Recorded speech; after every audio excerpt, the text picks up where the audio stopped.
அஸ்ஸலாமு அலைக்கும் ஃப்ரெண்ட்ஸ். இன்னைக்கு வீடியோல எங்க வீட்டு குட்டீஸ்க்கு எங்களுக்கு எல்லாருக்குமே பர்ச்சேஸ் பண்ணாதான் காட்ட போறேன். இந்த ரம்ஜானுக்கு நாங்க எல்லாரும் பர்ச்சேஸ் பண்ணிட்டோம். எங்க வீட்டு குட்டீஸ்க்கு எங்களுக்கு என்னென்னலாம் எடுத்தோம் அப்படின்னு சொல்லி காட்டுறேன்.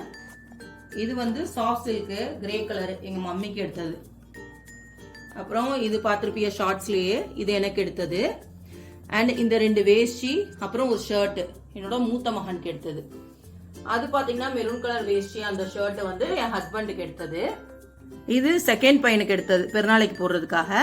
அண்ட் நெக்ஸ்ட் டே போடுவோம்ல அதுக்காக அந்த ட்ரெஸ் எடுத்து. இது வந்து கடைசி பையன் அஃபீத் பேபிக்காக எடுத்தது கோட் ஷர்ட் பெருநாளைக்கு ஃபர்ஸ்ட் டே போடுறதுக்கு. அண்ட் இது வந்து செகண்ட் டே போடுறதுக்காக அஃபீத் பேபிக்கு. தென் இது வந்து ரஃப்யூஸ் ட்ரெஸ் மாதிரி எடுத்தேன் தேர்ட் டே போட்டுக்கலாம் அப்படின்னு சொல்லி. இந்த ட்ரெஸ் எல்லாமே தான் எங்க ஃபேமிலில பர்ச்சேஸ் பண்ணியாச்சு எல்லாருக்குமே. சோ உங்க வீட்ல வந்து ரம்ஜான் பர்ச்சேஸ் பண்ணிட்டீங்களா அப்படின்னு சொல்லிட்டு கமெண்ட் பண்ணுங்க. அண்ட் மறக்காம எங்க எடுத்தீங்க அப்படின்னு சொல்லிட்டு கமெண்ட் பண்ணுங்க. தேங்க்ஸ் ஃபார் வாட்சிங். Tata, bye by.